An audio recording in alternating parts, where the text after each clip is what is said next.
اگر کوئی آپ کو بہت کم پیسوں کی سرمایہ کاری پر بہت زیادہ منافع کا لالچ دے رہا ہے تو 1 منٹ کے لیے رک جائیے۔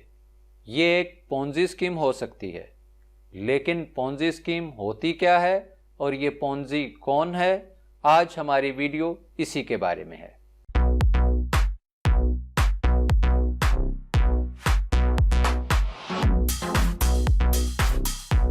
ایک خاص طرح کے فراڈ کی اسکیموں کو پونزی اسکیمیں کہا جاتا ہے کیونکہ ان کا آغاز چارلس پونزی نے کیا تھا۔ آج ہم چارلس پونزی کی زندگی اور فراڈ کے طریقے پر بات کریں گے۔ چارلس پونزی 1882 میں اٹلی کے شہر پارما میں پیدا ہوا۔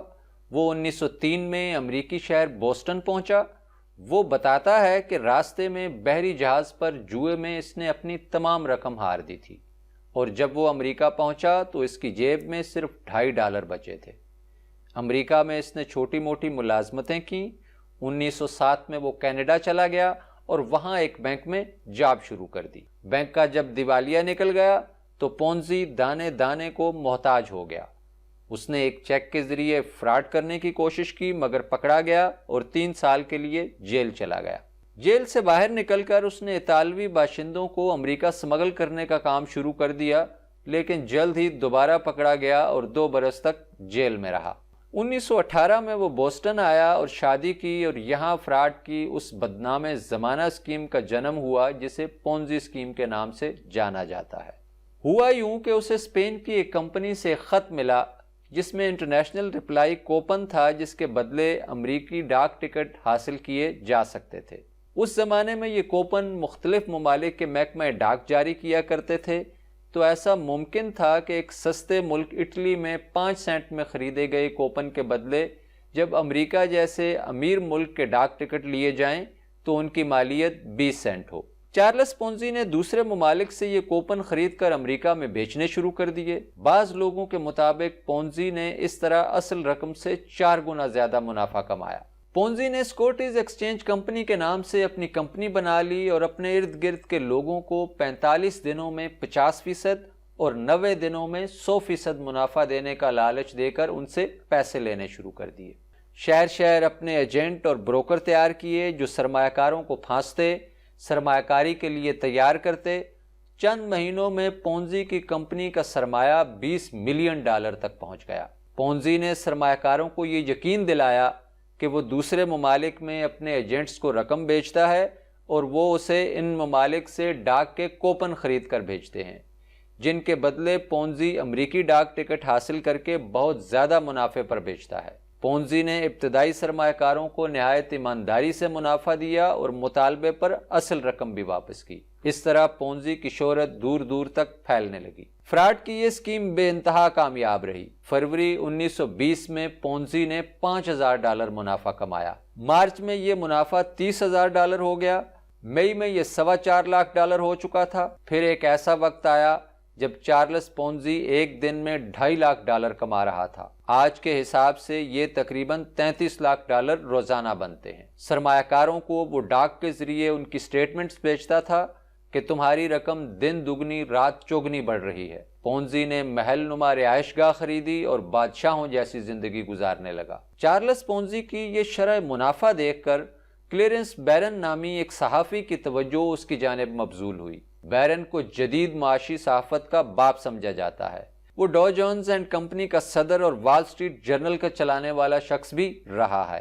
کلیرنس بیرن نے سوال اٹھایا کہ کتنی مالیت کے کوپن اتنا منافع دے سکتے ہیں جتنا کہ پونزی بتا رہا ہے۔ پورے کے پورے بحری جہاز بھی بھر کر لائے جائیں تو اتنے کوپن نہیں بنتے کہ اتنا زیادہ منافع کمایا جا سکے، اور نہ ہی اتنے کوپن سرکولیشن میں تھے۔ پھر بیرن نے یہ بھی پوچھا کہ پونزی اگر دوسروں کو انویسٹمنٹ کرنے پر 50% تک منافع دیتا ہے تو خود اپنی رقم مروج سرمایہ کاری میں کیوں لگاتا ہے جو بمشکل 5% سالانہ منافع دیتی ہے۔ بیرن کی رپورٹ میں اعداد و شمار بھی تھے اور عقل سلیم میں آنے والے چپتے ہوئے سوالات بھی، لیکن پونزی ایسا جادوگر تھا کہ لوگوں نے بیرن کی رپورٹ پر یقین کرنے سے انکار کر دیا۔ پونزی کے سرمایہ کاروں کو اس کے درست ہونے پر 100% یقین تھا، بلکہ جس دن بیرن کی رپورٹ شائع ہوئی اس دن پونزی کا نام ایسا پھیلا کہ لوگ اس کے دفتر کے باہر لمبی قطاریں بنائے دکھائی دیے تاکہ پونزی کو مزید پیسے دے سکیں۔ پونزی نے بعد میں بتایا کہ صرف اس دن اس نے $10 لاکھ کی نئی سرمایہ کاری حاصل کی، جو آج کل کے حساب سے $1.25 کروڑ بنتی ہے۔ لیکن پونزی کو اندازہ ہو گیا تھا کہ معاملہ گڑبڑ ہو رہا ہے۔ اس نے پبلک ریلیشننگ کے لیے ولیم میک ماسٹر نامی ایک شخص کو ٹھیکہ دیا، لیکن ولیم کو کچھ ہی وقت میں اندازہ ہو گیا کہ یہ سب کچھ ایک بڑے فراڈ کے سوا کچھ نہیں ہے۔ اس نے کام کرنے سے انکار کر دیا اور ایک پریس ریلیز میں چارلس پونزی کے متعلق اپنا بیان دیا۔ اس نے بتایا کہ پونزی اس وقت تقریباً $2 ملین کے قرض میں ڈوبا ہوا ہے۔ اگلے مہینے وفاقی حکام نے پونزی کے دفتر پر چھاپا مارا۔ انہیں پوسٹل کوپن کی کوئی خاص تعداد نہیں ملی، کیونکہ پونزی نے ڈاک کے ذریعے اپنے کلائنٹس کو یہ یقین دلایا تھا کہ ان کی سرمایہ کاری بڑھ رہی ہے، تو اس پر ڈاک کے ذریعے فراڈ کے 86 الزامات عائد کیے گئے۔ حکام سے ڈیل کے نتیجے میں پونزی نے ان میں سے ایک الزام پر اقرار جرم کر لیا اور 5 برس کی سزا پائی۔ 3.5 برس بعد اس کی ضمانت ہوئی تو 1922 میں ریاست کی جانب سے میساچوسٹس میں اس پر دھوکہ دہی کے 10 جرائم پر مقدمہ چلایا گیا۔ پونزی کے پاس پیسہ نہیں تھا، اس نے خود اپنا مقدمہ لڑا اور بے مثال چرب زبانی سے جیوری کو قائل کر لیا کہ وہ معصوم ہے۔ ریاست ہکا بکا رہ گئی۔ اب پونزی پر فراڈ کے 5 مزید الزامات پر مقدمہ چلایا گیا۔ اس مرتبہ بھی چرب زبانی نے ساتھ دیا اور جیوری 50-50 کی تقسیم سے سزا دینے میں ناکام رہی۔ آخرکار تیسرے مقدمے میں اسے 9 برس کی سزا ہو گئی۔ سن 1925 میں پونزی نے اپنی سزا کو چیلنج کر دیا تو اسے ضمانت پر رہا کر دیا گیا۔ وہ میساچوسٹس سے فرار ہو کر فلوریڈا چلا گیا اور ادھر ایک نئی کمپنی بنا کر لوگوں کو اس وعدے پر زمین کے چھوٹے چھوٹے ٹکڑے بیچنے لگا کہ ان کی قیمت 2 مہینوں میں ڈبل ہو جائے گی۔ ان میں سے کچھ ٹکڑے دلدل میں واقع تھے اور کچھ پانی کے نیچے۔ دوبارہ پکڑا گیا اور 1 سال کی سزا ہوئی۔ $1500 کی ضمانت دے کر باہر آیا اور فرار ہو گیا۔ اس نے حلیہ بدل کر بحری جہاز کے ذریعے اٹلی فرار ہونے کی کوشش کی، مگر پکڑا گیا اور اسے میساچوسٹس میں بقیہ 7 سال کی سزا کاٹنے بھیج دیا گیا۔ قید خانے میں بھی پونزی کو ان معصوم انویسٹرز کی طرف سے کرسمس کارڈ ملتے رہے جنہیں وہ فراڈ کا نشانہ بنا چکا تھا۔ البتہ کئی تو اس سے اب بھی یہ درخواست کر رہے تھے کہ وہ ان کی رقم کو اپنی سرمایہ کاری میں استعمال کرے۔ اس دوران یہ بھی پتہ چلا کہ 1903 سے امریکہ میں رہنے کے باوجود پونزی نے امریکی شہریت حاصل نہیں کی تھی۔ اسے سن 1934 میں اٹلی ڈپورٹ کر دیا گیا۔